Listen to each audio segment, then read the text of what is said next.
Spiritual giants' revelations about God. The revelations about God from spiritual giants are knowledge of God. Different generals of God in the kingdom had shared a lot about the character and acts of God. This topic reveals the knowledge of God that is captured in the heart and mind of every God's general. Advantages of God's knowledge. There are different benefits in carrying the knowledge of God. These are as follows. 1. It gives power to do exploits. Daniel 11 and verse 32. And those who do evil against the agreement will be turned to sin by their fair words. But the people who have knowledge of their God will be strong and do well. Amplified Study Bible.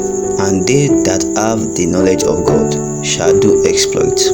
That is, they shall move from one place to another, from strength to strength, glory to glory, power to power, from one level of knowledge to another.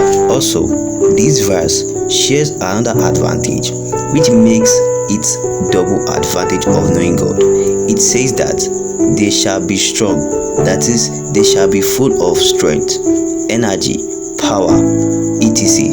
In fact, when Apostle Paul was talking in the book of Ephesians 6 verse 10, finally, my brothers, be strong in the Lord and in the power of his might. It's actually telling you that you should be full of God's knowledge, which is able to make you strong.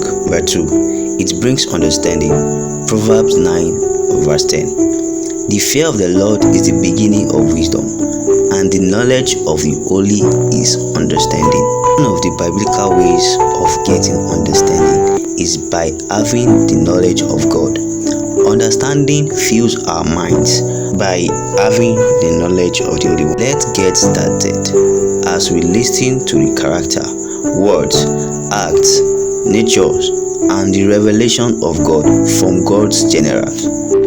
Please like, share, subscribe, and follow our page on other social media platforms. Thank you. Your knowledge of God is your God limited.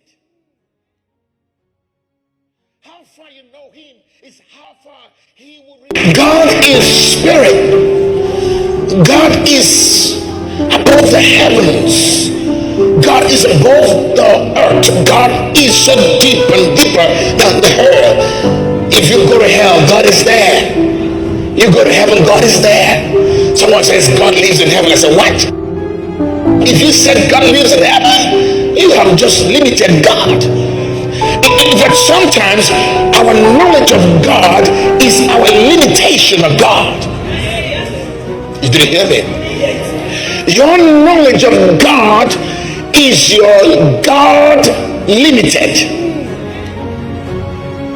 How far you know him is how far he will reveal himself to you. Woo! Now, you said God is in heaven, but the Bible says ultimately God is omnipresent. So he doesn't have to live anywhere because he is everywhere. Somebody asked me for